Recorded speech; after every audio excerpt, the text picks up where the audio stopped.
আসসালামু আলাইকুম। আমি ডিএমএইচ মনির আপনাদের স্বাগতম। আজকে আপনাদেরকে যে স্ক্রিনে যে ইয়েটা দেখাচ্ছি, সেটা হচ্ছে একটা ইজি বাইক যেটাকে অটোরিকশা বলে। এই অটোরিকশার সামনে লেখা। লেখাটা হলো যদি চান বাঁচতে, গাড়ি চালান আস্তে। আমি যখন লেখাটা দেখলাম, একটা ইজি বাইক একটা অটোরিকশার সামনে যখন দেখলাম, আমি এটাকে তুলে নিলাম।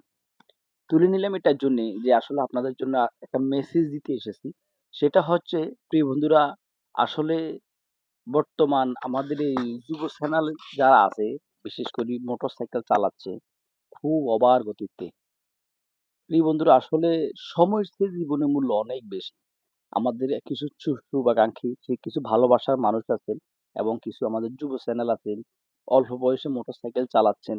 মা-বাবা শখ করে ওনাদেরকে মোটরসাইকেল নিয়ে দিচ্ছেন। কিন্তু আসলে এই জিনিসটা চিন্তা করে না যে আমার এই অপ্রাপ্ত ছেলেকে আমরা যখন মোটরসাইকেল নিয়ে দিই, তার মোটরসাইকেলের গতিবেগ কেমন হবে?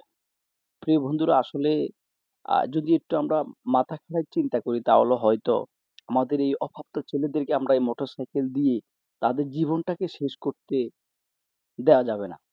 প্রিয় বন্ধুরা আসলে আ লেখাটা আমি দেখে আমার কাছে আমার চোখ কপাল উঠে গেছে। আমার কাছে খুব অন্যরকম লাগছে। যে যদি চান বাঁচতে, গাড়ি চালান আস্তে।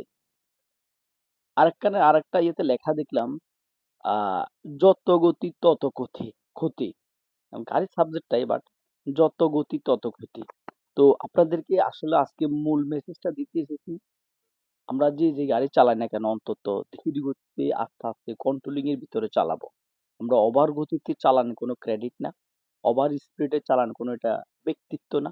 ওভার গতিতে ওভার স্পিডে চালানো এটা কোনো মনুষ্যত্ব বলে না। এখানে কোনো আহামরি কিছু নেই। প্রিয় বন্ধুরা আমরা আমাদের বিশেষ করে অনেক ইয়ং জেনারেশন পোলাপাইন আছে যারা মোটরসাইকেল চালাচ্ছেন, বিভিন্ন অটোরিকশা চালাচ্ছেন। তারপরে এমন স্পিডে যেখানে স্পিড লাগবে আ সর্বোচ্চ ২০ সেখানে তারা চালাচ্ছে ৪০, ৫০, ৬০, ৭০। আজকের দুর্ঘটনা, সারা জীবনের কান্না।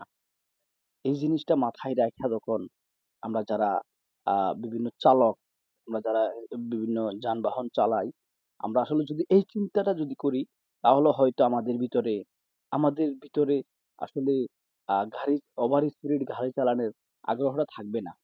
তো আমি আজকে আসা হলো আমার মূল মেসেজটা হচ্ছে আমরা আসলে আ ধীর গতিতে চালাবো, আস্তে, আস্তে চালাবো। ১০ মিনিট পরে যাবো। ১০ মিনিট আগে যাওয়া এটা কোনো ক্রেডিট না। ওভার স্পিডে গাড়ি চালায় এটাও কোনো ক্রেডিট না। প্রিয় বন্ধুরা আসলে আমি যখন এই লেখাটা দেখি, আমি আসলে আপনাদের জন্য আর ভিডিও না করে পারলাম না। আমার কাছে আ খুব মানে যৌক্তিক মনে হইছে যে আসলে বর্তমানে বিশেষ করে রাস্তায় চলা যায় না। ভাই আপনি একটু সতর্ক চললে লাভ হবে কি? আপনাকে আইসা আরো জনে মাইরা দিবে। আপনি আপনি ধীর গতিতে চালাচ্ছেন কিন্তু লাভ হবে কি?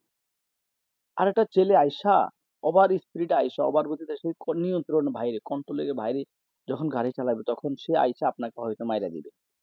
তো আমি আমার জায়গা থেকে বিশেষ করে আমাদের আ ছোট যারা আছেন, আমাদের ছোট ভাই বলেন, ছোট ভাই ভাতিজা বলেন, আ নতুন প্রজন্মের ইয়ং জেনারেশন অল্প বয়সে যারা গাড়ি চালায়, বিশেষ করে মোটরসাইকেল। মোটরসাইকেল দুর্ঘটনা এমন একটা দুর্ঘটনা খুব কষ্টের। তো আমি আসলে যার হয় সে বুঝে যে আসলে দুর্ঘটনাটা কি জিনিস। প্রিয় বন্ধুরা আপনাদেরকে একটাই আহ্বান জানাচ্ছি সেটা হচ্ছে আসলে আমরা আমাদের নিয়ন্ত্রণের বাইরে ওভার স্পিডে কোনো গাড়ি চালাবো না।